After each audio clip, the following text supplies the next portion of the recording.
오늘도 성령 충만을 사모하셔서 새벽을 깨우며 기도의 자리에 나오신 모든 성도님들을 환영하고 축복합니다. 기도하겠습니다. 사랑과 내가 풍성하신 하나님 아버지, 우리의 삶을 이끄시며 인도하시는 하나님께 찬양과 감사를 올려드립니다. 이 새벽 하나님의 말씀 붙잡고 간절히 기도하는 모든 성도들의 기도에 응답하시고 하늘 문을 여시사 풍성한 지혜와 복을 내려 주옵소서. 다음 세대의 우리 자녀들이 믿음의 길을 잘 달려가게 하옵소서. 혹 마음의 상처와 아픔으로 인해 신앙 공동체를 떠나 있는 자녀들이 있다면 하나님께 간절히 기도하는 아버지, 어머니의 기도를 들으시고 속히 신앙 공동체로 돌아올 수 있도록 강권적으로 역사하여 주옵소서. 강력하고 견고한 진을 깨워주시고 생명의 말씀, 복음의 말씀이 흘러들어가 다시 하나님의 백성으로 온전히 세워지는 모든 하나님의 자녀들 될 수 있도록 복을 내려 주옵소서. 자녀를 돌보기 위해 출타 중이신 담임 목사님 붙잡아 주시고 딸이 완전히 회복하도록 능력의 손으로 안수하시고 치료하여 주옵소서. 모든 일정 가운데 함께 하시고 돌아오는 길도 안전하게 인도하여 주옵소서. 사모님과 자녀들을 붙잡아 주시고 늘 건강하게 하시며 온 가정이 주 안에서 복된 가정 되게 하옵소서. 원로 목사님과 사모님 가정도 지켜주시오며 늘 평안과 은혜가 넘치게 하옵소서. 온 성도의 가정 또한 하나님께서 지켜주시어 날마다 생명의 길, 진리의 길 달려갈 수 있도록 인도하여 주옵소서. 이 나라와 이 민족 지켜주시옵소서. 위정자들을 지혜를 더하여 주시어 어려움에 처한 대한민국의 위기를 잘 극복하게 하옵소서. 천사 찬양대 찬양 기쁘게 받아주시오며 섬기는 모든 손길 위에 풍성한 복을 내려 주옵소서.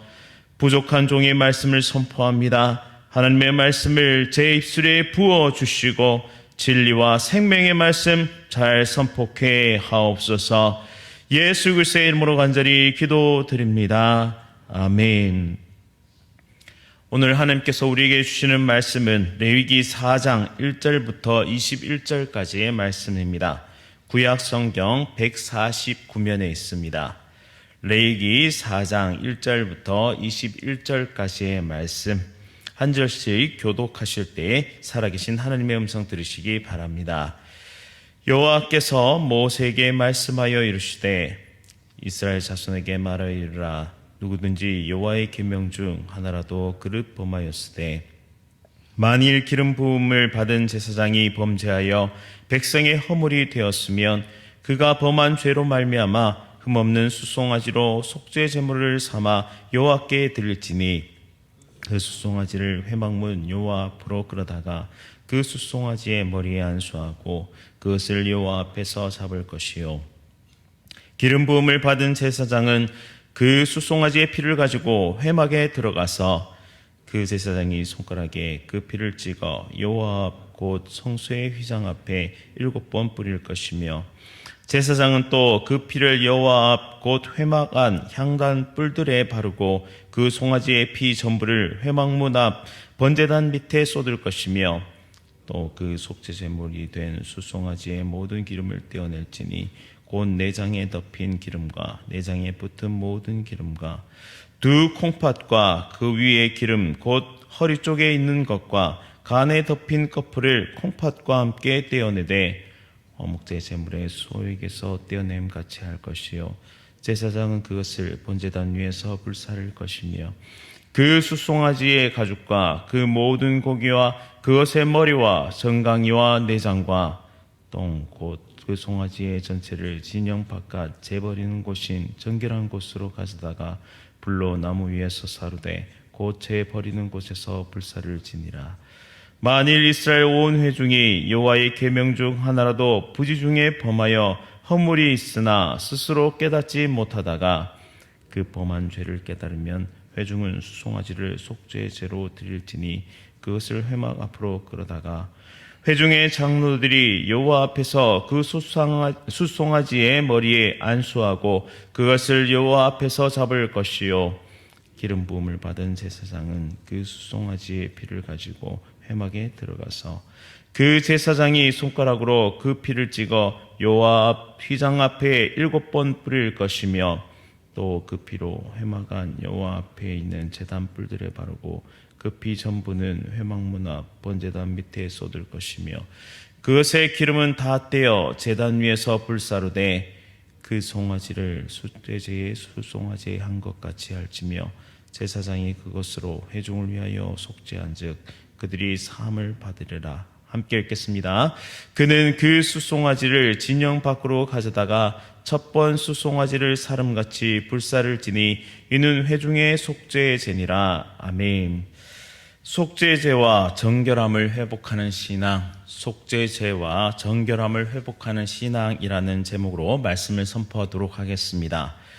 우리는 앞서 자원제인 번제, 소제, 그리고 화목제의 의미에 대해서 배웠는데요. 오늘 분위기가 사뭇 달라지는 것을 볼 수 있습니다. 그 이유는 2절 말씀에 있는데요. 누구든지 여호와의 계명 중 하나라도 그릇 범하였을 때라고 말씀하십니다. 죄의 문제를 다루는 제사가 바로 속죄제입니다. 속죄제는 앞에서 배웠던 자원제와는 다르게 의무제로 지냈습니다. 죄의 문제를 해결하기 위해 반드시 드려야 하는 제사였기 때문입니다. 하나님은 거룩하고 성결하신 분이십니다. 하나님은 죄를 미워하시고 거룩하신 하나님 앞에서 죄란 진노의 대상이며 심판의 대상입니다. 따라서 하나님의 백성은 거룩과 성결을 삶의 중심으로 삼고 살아가야 했습니다. 1장에서 3장까지 등장하는 번제, 소제, 화목제는 제사에 따른 제물의 종류에 초점이 맞춰져 있었다면 4장의 속죄제는 또 이어서 5장에 이어지는 이 제사 드리는 삶에 초점이 맞춰져 있다. 제사 드리는 사람에 초점이 맞춰져 있다라는 사실입니다. 더 분명히 말하자면 죄를 지은 사람의 신분에 초점이 맞춰져 있습니다. 분류해보자면 대제사장, 그리고 온 회중, 그리고 족장, 평민인데요. 이들이 속죄받기 위해서는 제물을 가지고 이 여호와께 나와서 속죄제를 드려야 했습니다. 그 제물도 신분에 따라 다른데요. 대제사장과 온 회중은 흠없는 숫송아지로 제사를 지내야 했습니다. 족장은 숫염소를, 그리고 평민은 암염소를 제물로 삼았습니다.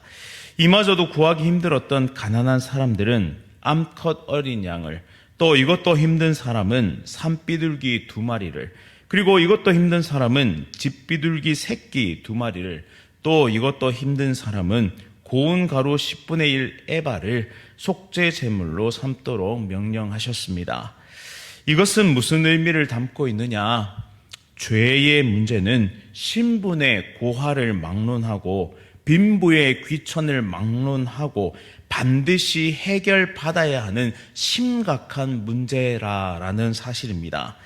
하나님은 재물에 귀하고 천한 것에 따라 차등을 두지 않으시고 자기 형편에서 최선의 것을 드림으로 숫송아지나 아니면 고운 가루 10분의 1 에바나 동일하게 효력 있게 하셨습니다.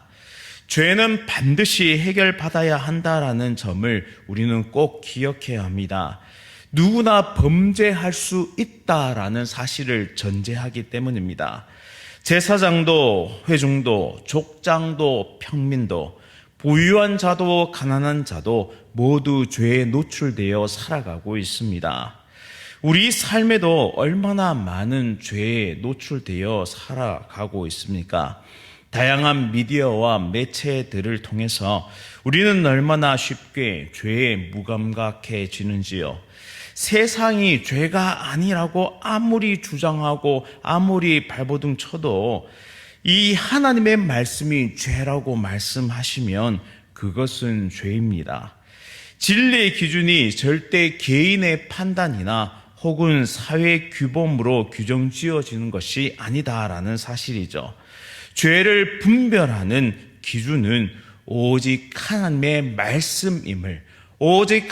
말씀임을 믿으시기 바랍니다.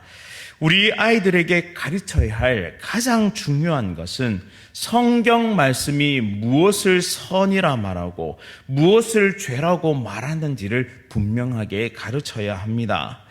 유대인들이 레위기를 중요하게 생각하고 자녀들에게 가장 먼저 가르치는 토라의 중심임을 기억할 때에 결국 분별력을 다음 세대들에게 물려주는 것이 얼마나 중요한가, 그것을 우리는 발견할 수 있습니다. 따라서 우리 자녀들이 하나님 앞에서 성공된 인생을 살기 위해서는 죄를 분별하는 힘, 그리고 죄와 싸울 수 있는 저항력, 그리고 옳은 것을 선택하는 힘을 길러주는 데 있다라는 사실이죠. 따라서 우리 귀한 성도님들 또한 우리 모두의 삶이 매우 중요합니다. 우리가 먼저 죄와 싸우는 모습을 보여주어야 합니다. 부모가 타협하면 자녀도 그 영향력을 받을 수밖에 없습니다. 물질에 타협하고 상황에 타협하고 감정에 의해 이리저리 흔들리는 인생이 아니라, 그런 신앙이 아니라 말씀의 심지를 굳게 내리고 언제나 기도로 길을 찾을 수 있는 귀한 부모님들이 될 수 있기를, 그런 우리의 삶이 될 수 있기를 간절히 바랍니다. 또한 우리의 삶의 모든 방향과 모든 뜻을 정하고 우리의 삶의 선택의 순간마다 우리가 말씀의 자리, 기도의 자리를 고수해야 하는 그 목적 또한, 그 이유 또한 바로 이것입니다. 온전히 하나님 안에서 살아가는 법을, 온전히 하나님의 삶, 하나님께서 진정 원하시는 삶을 살아갈 때에 우리 자녀들은 우리의 삶을 보고 또한 그 길을 따라갈 줄 믿습니다. 어렵고 힘들지만 그 모든 것을 위해 싸울 수 있는 우리 귀한 부모님들 다 될 수 있기를 간절히 바랍니다. 또 한 가지 주목해 볼 점은 3절에 기름 부음 받은 제사장의 범죄와 13절에 나타나는 온 회중의 범죄를 위해 속죄제를 드릴 때 그 제물이 동일하게 흠없는 숫송아지다라는 사실이죠. 여기서 기름 부음 받은 제사장은 대제사장을 뜻하는데요. 한 명의 대제사장이 이스라엘 온 회중과 동급으로 취급하고 있음을 볼 수 있습니다. 즉 대제사장의 자리는 참으로 성결하고 거룩하도록 요구받는 자리입니다. 왜냐하면 당시의 대제사장들은 온 회중의 죄를 담당하며 하나님과의 백성의 이 언약 관계를 유지하는 중요한 역할을 감당했기 때문입니다. 만약 백성들이 잘못된 길을 가고 범죄하면 그들을 다시 하나님께로 돌아오도록 만들 그 책임이 바로 대제사장들에게 있었습니다. 따라서 대제사장의 죄는 온 회중을 위태롭게 만들 만큼 큰 죄였음을 우리는 볼 수 있습니다. 특별히 4절부터 12절까지 제사의 모습이 순서대로 묘사되어 있는데요. 먼저 숫송아지를 회막문 여호와 앞으로 끌어오게 됩니다. 그리고 그 머리를 눌러서 안수한 뒤에 그 앞에서 잡아 죽입니다. 숫송아지의 피를 가지고 회막에 들어가서 제사장의 손가락에 그 피를 찍어서 성소 휘장 앞에 7번을 뿌립니다. 구약에서 7은 완전함을 뜻합니다. 그리고 또 숫송아지의 피를 가지고 회막 안 향단 뿔들에 바르는데요. 이 향단 뿔은 능력의 역사를 가져올 수 있는 힘있는 부르짖음의 기도를 의미하기도 합니다. 여기에 피를 바른다는 것은 죄로 인해 막힌 기도의 통로가 열린다라는 것이죠. 구약 성경에서 제물의 피는 곧 신앙의 예수 그리스도의 보혈을 예표합니다. 따라서 예수 그리스도 이 보혈의 공로로 인하여 우리는 막혔던 기도의 통로가 뚫리게 됩니다. 하나님을 아버지라 부를 수 있고 기도할 수 있게 되는 것이죠. 이어서 나머지 피는 모두 회막문 앞 번제단 밑에 쏟아 붓습니다. 완전한 피 흘림이 이 자리 가운데 이루어지게 되는 것이죠. 단위의 모든 제사를 효력 있게 하는 것은 오직 예수 그리스도의 보혈로 가능하다라는 뜻을 가지고 있습니다. 단번에 제사로 자신을 드림으로 이루신 예수님의 구원 역사를 예표하는 것이죠. 예수 그리스도의 피 흘림으로 하나님께 나아가는 길이 열렸습니다. 그래서 예수님은 나는 곧 길이요 진리요 생명이다 라고 말씀하셨습니다. 그리스도의 피는 영원한 사망에 이르게 하는 인간의 범죄를 속하였고 의로움으로 덧입게 하시는 능력의 보혈이 됨을 믿으시기 바랍니다. 이제 내장에 덮인 기름을 떼어내어 번제단 위에 불사르는데 당시 기름은 귀한 것입니다. 기름은 피와 함께 생명을 상징하기 때문이죠. 오직 하나님께 드릴 만한 것이 되었습니다. 하나님이 향기롭게 받으시는 냄새가 되었습니다. 또 하나님 앞에 귀한 기름을 바친다는 것은 우리의 전부를 전 인격을 드린다라는 그런 의미도 담겨 있습니다. 그런데 다른 제사와는 다르게 대제사장과 회중의 속죄 제물의 고기는 절대 먹어서는 안 됩니다. 11절에 숫송아지의 가죽과 그 모든 고기와 그것의 머리와 정강이와 내장과 똥 곧 그 송아지의 전체를 진영 바깥 재버리는 곳인 정결한 곳으로 가져다가 불로 나무 위에 불살라 버리게 되는데요. 이는 장차 오실 예수 그리스도께서 예루살렘 밖에서 고난을 받으시고 죽임을 당하실 것을 예표합니다. 히브리서 13장 11절부터 13절 말씀에 이는 죄를 위한 짐승의 피는 대제사장이 가지고 성소로 들어가고 그 육체는 영문 밖에서 불사름이라. 그러므로 예수도 자기 피로서 백성을 거룩하게 하려고 성문 밖에서 고난을 받으셨느니라. 그런즉 우리는 그 능력을 지고 영문 밖으로 그에게 나아가자라고 말씀하고 있습니다. 하나님은 우리의 연약함을 잘 아십니다. 그래서 죄의 영향을 받고 넘어질 수 있는 부족한 존재 드림을 잘 아셨습니다. 하나님은 속죄제라는 제사 제도를 통해 이 죄의 문제를 해결하도록 하셨는데요. 그리고 이제는 예수 그리스도의 십자가 구속의 역사로 말미암아 우리는 죄 사함을 받게 되었습니다. 진홍같이 붉은 죄도 정결하게 씻기게 된 것입니다. 따라서 죄를 은폐하거나 가볍게 여겨서는 안 됩니다. 그것이 대제사장이라 할지라도 말이죠. 따라서 오늘 새벽 다시 한번 죄에 대한 경각심을 가질 수 있기를 바랍니다. 오늘 하루를 살면서도 우리는 무의식적으로 죄에 노출되고 부지불식간에 수많은 죄를 지으며 살아가게 됩니다. 하지만 하나님은 죄인들을 부르십니다. 그리고 예수 그리스도의 보혈로 우리를 씻어 정결하게 하십니다. 다시 하나님 나라 백성으로 살아갈 수 있도록 인도하시는 것이죠. 예수 보혈의 능력을 의지하고 죄를 용서하시는 하나님 앞에 회개하며 하나님과의 관계를 회복하는 우리 모두의 삶이 될 수 있기를 간절히 원합니다.